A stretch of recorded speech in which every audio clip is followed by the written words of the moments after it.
Hello friends, आपके अपने YouTube channel MIM news bulletin में आपका हार्दिक स्वागत है। इस वीडियो में हम कई महत्वपूर्ण बातों के बारे में चर्चा करेंगे। सबसे पहले हम बिहार STET सीटेट दिसंबर जनवरी अभ्यर्थियों की बात करेंगे। फिर शिक्षक नियोजन से जुड़े शिक्षा विभाग द्वारा बनाई गई एक कमेटी की चर्चा करेंगे। संजय कुमार के द्वारा जारी पत्र भी देखेंगे। चयन सूची संबंधी अपडेट भी आपको देंगे। लाइब्रेरियन की बहाली के लिए बनाई गई नियमावली पर भी चर्चा करेंगे और अंत में पंचायत चुनाव की अधिसूचना से लेकर DLED आवेदन की संशोधित तिथि की खबर भी आपको देंगे। तो वीडियो को एंड तक ज़रूर देखें और चैनल को सब्सक्राइब करना ना भूलें।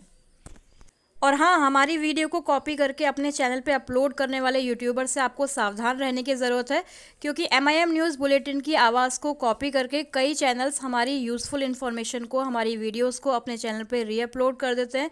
तो ऐसे यूट्यूबर से आपको सावधान एवं सतर्क रहने की ज़रूरत है। ऐसे चैनल्स को कतई भी बढ़ावा ना दें।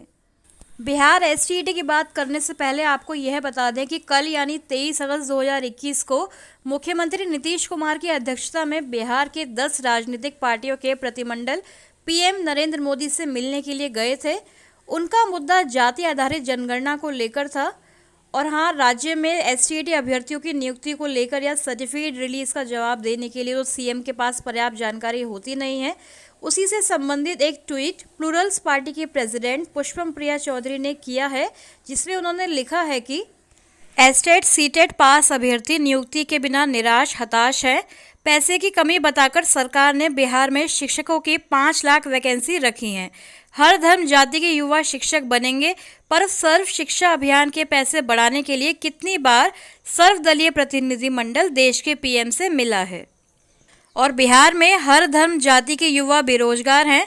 बिहार के निराश युवाओं को रोजगार देने के लिए भी कितनी बार सर्वदलीय प्रतिनिधिमंडल देश के प्रधानमंत्री से मिलता है। तो एक बार फिर से पुष्पम प्रिया चौधरी ने बिहार में STET व CTET अभ्यर्थियों का समर्थन देते हुए ये ट्वीट किया है।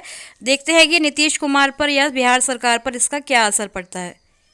अब बात करते हैं बिहार माध्यमिक व उच्च माध्यमिक शिक्षक नियोजन के लिए जो संशोधित समय तालिका जारी की गई थी, वो हमें ज्ञात है कि 18 अगस्त से 17 सितंबर तक आवेदन लेने की तिथि है।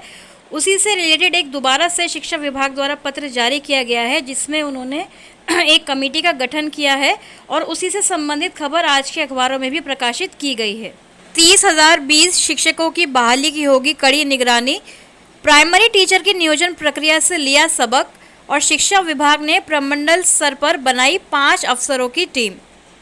राज्य में 94,000 प्रारंभिक शिक्षकों की नियोजन प्रक्रिया में हुई अनियमितता से सबक लेते हुए शिक्षा विभाग ने माध्यमिक एवं उच्च माध्यमिक शिक्षकों के छठे चरण में 30,020 पदों पर चल रही बहाली प्रक्रिया की कड़ी निगरानी करने का फैसला किया है।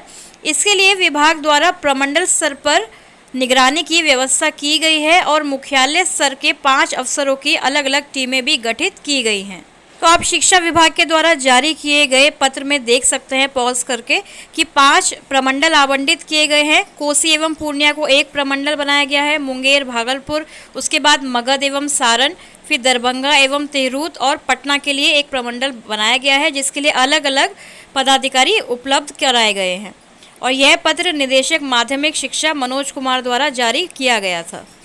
चरण के लिए 17 सितंबर तक आवेदन करना है और प्रमंडलों में बनाई गई मॉनिटरिंग टीम की रिपोर्ट आज के सभी अखबारों ने प्रकाशित भी की है, तो जिसको आप डिटेल में अपनी स्क्रीन पर पॉज करके पढ़ सकते हैं। कल प्रधान सचिव संजय कुमार द्वारा कहा गया था कि 2 चरणों में प्रारंभिक शिक्षकों की काउंसलिंग हुई है और योग्य शिक्षक अभ्यर्थी चयनित भी हुए हैं। एक अभ्यर्थी के प्रमाण पत्रों का सत्यापन कराया जाएगा। इसके पूर्ण होने के बाद ही किसी की भी बहाली की जाएगी, चाहे इस प्रक्रिया में जो समय लगे। पूरी तरह ठोक बजाकर नियुक्ति पत्र बांटे जाएंगे। इसी के जवाब में RJD के प्रवक्ता चितरंजन गगन ने ट्वीट कर लिखा है कि अभ्यर्थियों के प्रमाण पत्रों का सत्यापन निश्चित रूप से होना चाहिए, पर इसके नाम पर नियुक्ति को लटकाए रखना शिक्षण और शिक्षक अभ्यर्थियों दोनों के साथ घोर अन्याय होगा, चाहे इस प्रक्रिया में जो समय लगे। ये बात संजय कुमार ने कही थी, तो उसी के लिए इन्होंने कहा है कि ये शब्द ही शंका पैदा करने वाले हैं, तो चयनित अभ्यर्थियों की शीघ्र ज्वाइनिंग कराई जाए। अगली खबर की तरफ चलते हैं, जहां लिखा गया है कि राज्य में 94,000 प्रारंभिक शिक्षकों के पद पर पहले एवं दूसरे चरण की काउंसलिंग में जितने अभ्यर्थियों का चयन हुआ है, उनका ब्यौरा शुक्रवार से पहले शिक्षा विभाग के पोर्टल पर अपलोड करना अनिवार्य है। शिक्षा विभाग के अपर मुख्य सचिव संजय कुमार ने सोमवार को बताया कि निर्धारित समय सीमा में जो जिला शिक्षा अधिकारी चयनित शिक्षक अभ्यर्थियों का ब्यौरा पोर्टल पर अपलोड नहीं करेंगे, उनके विरुद्ध अनुशासनिक कार्रवाई होगी। तो ये ब्यौरे अपलोड होंगे, देखते हैं क्या क्या अपलोड किया जाएगा। चयनित अभ्यर्थियों के वो प्रमाण पत्र जिसके आधार पर चयन किया गया है, जिसमें कि मैट्रिक, इंटर, स्नातक का अंक पत्र व प्रमाण पत्र, प्रशिक्षण का अंक पत्र एवं प्रमाण पत्र, टीईटी का अंक पत्र, आरक्षित कोटि के चयनित अभ्यर्थियों के जाति प्रमाण पत्र व आवासीय प्रमाण पत्र, पिछड़ी जाति व अत्यंत पिछड़ी जाति के चयनित अभ्यर्थियों के लिए आय प्रमाण पत्र और स्वतंत्रता सेनानी के उत्तराधिकारी के प्रमाण पत्र जिन पर भी लागू होते हों, सभी ब्यौरे अपलोड किए जाएंगे। तो शिक्षा विभाग के अपर मुख्य सचिव संजय कुमार ने यह भी आदेश दिया है कि समय से ब्यौरा अपलोड नहीं करने वाले जिले के पदाधिकारी पर कार्रवाई की जाएगी।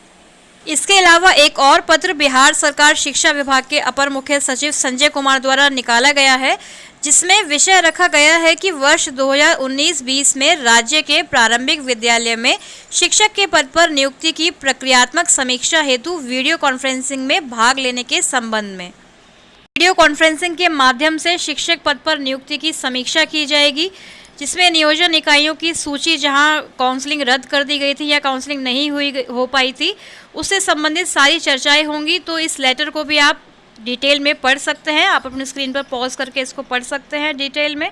अगली खबर की तरफ चलते हैं। आप जानते होंगे कि पटना हाई कोर्ट में अब फिजिकल हियरिंग होना शुरू हो गई है, यानी कि कोर्ट अब ऑफलाइन मोड में भी चलने लगा है। तो उसी से संबंधित एक अधिवक्ता ने अपनी राय दी है, जिसमें उन्होंने कहा है कि पंचायत चुनाव की अधिसूचना के बाद निर्वाचित प्रतिनिधि नियोजन प्रक्रिया में शामिल नहीं रह सकते हैं। निर्वाचन आयोग से अनुमति लेकर जहां काउंसलिंग की प्रक्रिया पूरी हो गई है, वहां नियुक्ति पत्र जारी हो सकता है, लेकिन ये भी अवसर देंगे, निर्वाचित प्रतिनिधि नहीं। तो प्रभाकर टेकरीवाल जो एक वरीय अधिवक्ता है पटना हाईकोर्ट में, उन्होंने अपनी ये राय दी है कि नियुक्ति पत्र जारी भी किया जा सकता है जहां पर काउंसलिंग की प्रक्रिया पूर्ण हो गई है। तो एक तरफ नियुक्ति पत्र वितरित करने की बातें हो रही हैं और दूसरी तरफ कई जिलों से प्रखंड शिक्षक नियोजन इकाइयों द्वारा चयन सूची को रद्द करने के संबंध में पत्र भी दिखते हुए नजर आ रहे हैं। जैसे कि किशनगंज जिले से यह पत्र आया हुआ है, जहां 10 अगस्त को प्राइमरी यानी 1 to 5 की जो चयन सूची थी काउंसलिंग के उपरांत, उसको रद्द कर दिया गया है। तो इसको भी आप डिटेल में पढ़ सकते हैं। अगली खबर देखते हैं, जहां लिखा गया है कि पुस्तकालय अधीक्षकों यानी लाइब्रेरियन की बहाली के लिए बन रही नियमावली। आपको बता दें कि राज्य के 893 उच्च माध्यमिक विद्यालयों और 300 कॉलेजों में लाइब्रेरियन की नियुक्ति आयोग से होगी। इसके लिए पात्रता परीक्षा आयोजित की जाएगी। यह खबर MIM न्यूज़ बुलेटिन आपको पहले ही दे चुका है। तो शिक्षा विभाग इसके लिए भी नियमावली तैयार कर रहा है। पुस्तकालय अध्यक्ष की आवश्यकता का आकलन करते हुए पात्रता परीक्षा के लिए आयोजन किया जाएगा और उसके बाद विधिवत नियुक्ति की जाएगी। इसके अलावा पंचायत चुनाव की अधिसूचना भी आज जारी होगी। आपको पता है कि त्रिस्तरीय पंचायत चुनाव होने जा रहे हैं, उसके लिए अधिसूचना मंगलवार यानी आज जारी हो सकती है। इसके साथ ही जहां राज्य में आदर्श आचार संहिता लागू हो जाएगी, वहीं किसी भी नई योजना का आरंभ नहीं हो सकेगा। वहीं सरकारी ट्रेनिंग कॉलेजों के DLED में दाखिले का बदला शेड्यूल। अब आवेदन देने की तिथि 10 तक बढ़ाई गई है और दाखिला 3 नवंबर तक पॉसिबल हो सकेगा। तो ये थी बिहार शिक्षक नियोजन एवं SCET से जुड़ी हुई आज की सभी लेटेस्ट अपडेट्स। इसी तरह अपडेट्स को लगातार पाने के लिए हमारे चैनल MIM न्यूज़ बुलेटिन को सब्सक्राइब करें एवं बेल आइकन दबाना ना भूलें। Thank you for watching.